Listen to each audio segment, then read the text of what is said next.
बिस्मिल्लाहिर्रहमानिर्रहीम। शुरू करता हूँ अल्लाह के पाक नाम से जो बहुत बड़ा मेहरबान निहायत रहने वाला है। दोस्तों, बहनों, भाइयों, बुजुर्गों, अस्सलाम वालेकुम। तारीख इस्लाम में मोहम्मद बिन कासिम की 41 नंबर किस्त में हम आपको खुशामदीद कहते हैं और इसमें हम बयान करेंगे खलीफा का ऐलान जहाद सिंध के खिलाफ। तो दोस्तों, वहां मुकाबला दमिश्क में मोहम्मद बिन कासिम का खलीफा के भाई के साथ जब खत्म हुआ तो मोहम्मद बिन कासिम ने सबका शुक्रिया अदा करते हुए कहा, मैं दमिश्क के लोगों के पास एक जरूरी पैगाम लेकर आया हूं और मुझे जल्द वापस जाना है। अगर आप सब खामोशी से मेरा पैगाम सुन लें तो मुझ पर बड़ी अनायत होगी। लोग अब बहुत ज्यादा तादाद में मोहम्मद बिन कासिम के गिर्द जमा हो रहे थे। वलीद बिन अब्दुल मलिक अहदेदारों की जमात के हमरा आगे बढ़ा। लोग अमीरुल मोमिनीन को देखकर इधर उधर हट गए। वलीद ने मोहम्मद बिन कासिम के करीब पहुंचकर कहा, मेरे ख्याल में ये तुम्हारे लिए बेहतरीन मौका, तुम घोड़ों पर सवार हो जाओ ताकि सब लोग तुम्हारी सूरत देख सकें। मोहम्मद बिन कासिम घोड़े पर सवार हो गया। मजमा में कानों कान एक सिरे से दूसरे सिरे तक खबर पहुंच चुकी थी कि ये स्याहपोश नौजवान कोई अहम खबर सुनाना चाहता है और वो लोग जो अगली कतारों में थे यके बाद दिगरे जमीन पर बैठ रहे थे। मोहम्मद बिन कासिम ने मुख्तसर अल्फाज में सरादीप के मुसलमान बेवाओं और यतीम बच्चों की अलमनाक दास्तान बयान की। इसके बाद जुबैर ने रुमाल लेकर नाहीद के मकतूब पढ़कर सुना। बेवाओं और यतीम बच्चों के सरजश सुनने के बाद अवाम के दिलों पर नाहीद के मकतूब के अल्फाज तीर और नश्तर की तरह काम कर रहे थे। मकतूब सुनने के बाद मोहम्मद बिन कासिम ने रुमाल जुबैर को वापस देते हुए बुलंद आवाज में कहा, फिदाने इस्लाम, मैं तुमसे अक्सर आंखों में आंसू देख रहा हूं, लेकिन याद रखो, सितम रसीदा इंसानियत के दामन पर जुल्म के स्याही के धब्बे आंसुओं से नहीं, खून से धोए जाते हैं। जबर और इस्तिबा की जो आग सिंध के वसी मुल्क में सुलग रही है, हमने दूर से इसकी हल्की सी आंच महसूस की है, और वो इसलिए कि हमारे चंद भाई, चंद माएं और चंद बहनें इस आतिश कदा में जल रही हैं। लेकिन हमें इन लाखों बेकसों का हाल मालूम नहीं जो मुद्दत से सिंध की अस्तबादी निजाम को जंजीरों में जकड़े हुए। ये तीर जो एक मुसलमान लड़की के जिस्म में प्रविष्ट हुआ है, उन लाखों तीरों में से एक था जिनकी मशक सिंध का मगरूर और जाबर हुक्मरान अपने बेकास रियाया के सीनों पर करता है। आज सिंध में अगर हमारी बहनें भाई कैद खाने के तारीख कोठड़ियों में मुजाहिदीन इस्लाम के घोड़ों की टाप सुनने की मुंतजर है, आज अगर वो अल्लाह अकबर के नारों को इंतजार कर रहे हैं जिनमें अब भी देबल की किले की मजबूत दीवारों पर जलजला तारी कर देने की कुव्वत मौजूद है, तो मुझे यकीन है कि सिंध के अवाम जो बरसों से जुल्म और इस्तबाद की आग में जा रहे हैं, उफक के मगरब से रहमत की उन घटाओं की मुंतजर है जो आज से 8,000 साल पहले आतिशकदा ईरान की ठंडा कर चुकी है।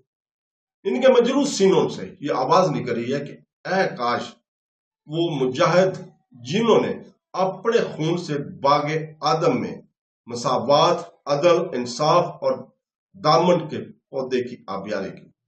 सिंध के हुक्मरानों के हाथों से जुल्म और तलवार छीलनी और उनके घोड़े इन खारदार झाड़ियों को सिल दी जिनके साथ इंसानियत और आवाज का दामन उलझा हुआ था।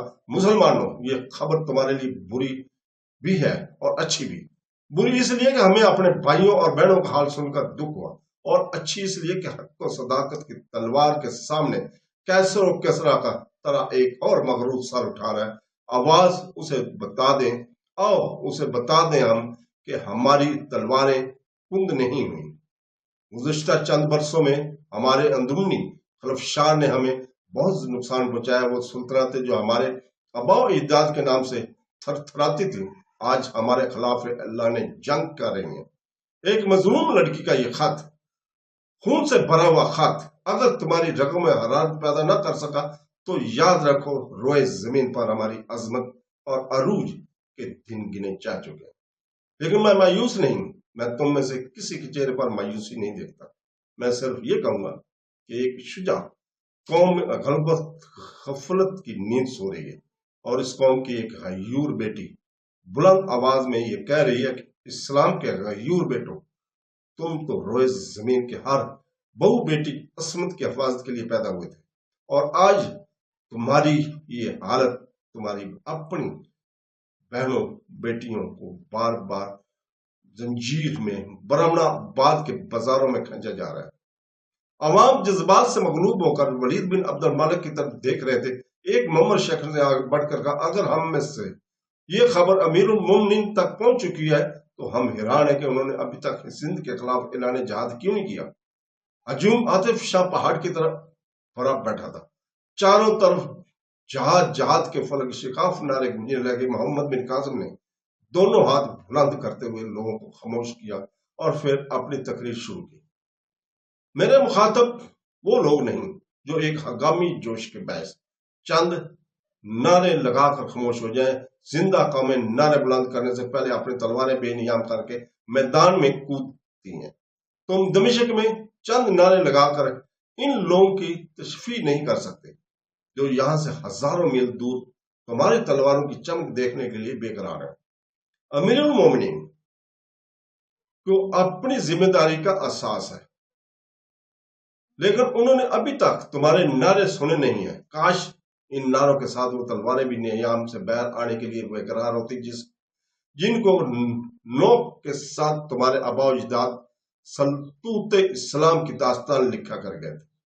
میں دیکھنا چاہتا ہوں کہ قادسیہ اور اجناد دین کے مجاہدین کی اولاد میں زندگی کی کوئی رمق باقی ہے یا نہیں۔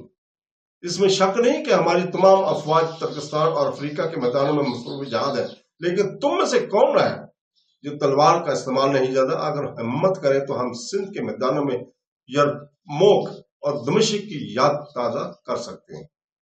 آج تم کو اپنے آباء و اجداد کی طرح یہ ثابت کرنا ہے کہ ضرورت کے وقت آپ مسلمان سپاہی بن سکتا ہے۔ اب تمہاری تلواریں دیکھ کر میں امیر المومنین سے اعلان جہاد کی درخواست کرتا ہوں۔ محمد بن قاسم گھوڑے سے اتر پڑا۔ اس کی تقریر کے اختتام تک کئی بوڑھے اور نوجوان تلواریں بلند کر چکے تھے، اور ایک 10 سال کا لڑکا سخت جدوجہد کے بعد لوگوں کو ادھر ادھر ہٹاتا ہوا آگے بڑھا اور ولید کے قریب جا کر بولا، امیر المومنین، کیا مجھے بھی جہاد پر جانے کی اجازت ہوگی؟ مجھے معلوم نہ تھا، ورنہ میں تلوار لے کر آتا، لیکن میں ابھی لے آتا ہوں۔ آپ انہیں تھوڑی دیر روکیں۔ ولید نے پیار سے اس کے سر پر ہاتھ رکھتے ہوئے کہا، تمہیں ابھی چند سال اور انتظار کرنا پڑے گا۔ لڑکا دل برداشتہ ہو کر محمد بن قاسم کے قریب آ کھڑا ہوا، اور ولید کے اشارے پر ایک شخص ایک کرسی اٹھا لایا، اور اس نے کرسی پر کھڑے ہو کر کہا، اس نوجوان کی تقریر کے بعد مجھے کچھ اور کہنے کی ضرورت نہیں۔ خدا کا شکر ہے کہ تمہاری غیر زندہ ہے، اور میں سندھ کے خلاف اعلان جہاد کرتا ہوں۔ ہجوم نے پھر ایک بار نعرے بلند کیے۔ ولید نے سلسلہ کلام جاری رکھتے ہوئے کہا، میں یہ چاہتا ہوں کہ ایک ہفتہ کے اندر دمشق کی فوج بصرہ روانہ ہو جائے۔ وہاں اگر محمد بن قاسم جیسے چند اور نوجوان موجود ہیں تو مجھے یقین ہے کہ کوفہ اور بصرہ سے بھی سپاہیوں کی ایک اچھی خاصی تعداد جمع ہو جائے گی۔ آپ میں سے جن لوگوں کے پاس گھوڑے نہیں، ان کے لیے گھوڑے، اور جن کے پاس اسلحہ جات نہیں، اس کے لیے اسلحہ کا انتظام کیا جائے گا۔ میں جو اہم ترین خبر آپ کو سنانا چاہتا ہوں وہ یہ ہے کہ محمد بن قاسم کو سندھ پر حملہ کرنے والی افواج کا سپہ سالار مقرر کرتا ہوں۔ میں نے اس ہونہار مجاہد کے لیے عماد الدین کا لقب تجویز کیا۔ آپ دعا کریں کہ یہ صحیح معنوں میں عماد الدین ثابت ہو۔ تو دوستو، اس کے ساتھ ہی ہم اجازت چاہتے ہیں کل تک کے لیے۔ کل انشاءاللہ تعالی ہم اسی وقت پھر آپ کے سامنے حاضر ہوں گے۔ اللہ حافظ۔